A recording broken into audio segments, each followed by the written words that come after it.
Russia's special forces are on the front line of protecting their country from terrorism at home and abroad. Only the fittest, the strongest and the best can earn the right to wear the Specnaz Crimson Beret. RT's Marina Finoshina went to meet the latest recruits, hoping to receive that honour. It may look like a scene from a Hollywood blockbuster, but these special forces are very real. These young soldiers, part of the country's internal forces, are preparing to meet any threats their country may face.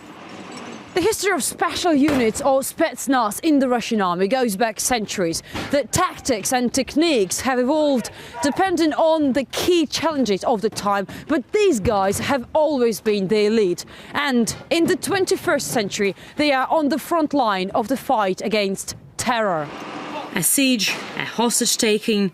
For these youngsters, these are lifelike scenarios from training. None have yet taken part in a real operation.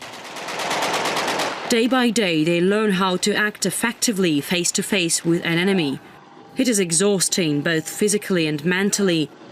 But for many, facing their own fears remains the hardest thing. I am said to belong to the elite, but of course I am human and I do have my fears.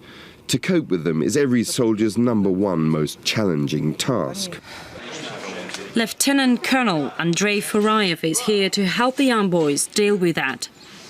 Owner of the Order of Courage for service in Chechnya and a Crimson Beret, the top Specnaz honor similar to America's Green Beret, he knows how to take control over human nature. Many sportsmen come to us and fail.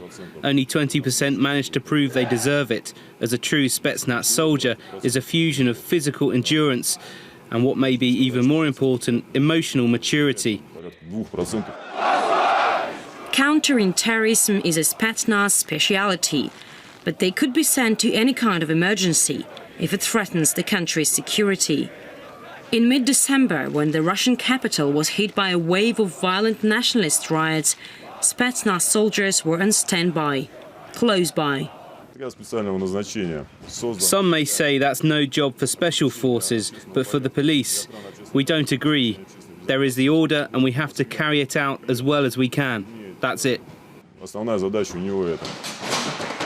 All of these young soldiers are conscripts for a year at least. But many say they'll stay for longer, sign a contract and continue as professionals in the elite Specnaz. Marina Finoshina, RT, Moscow.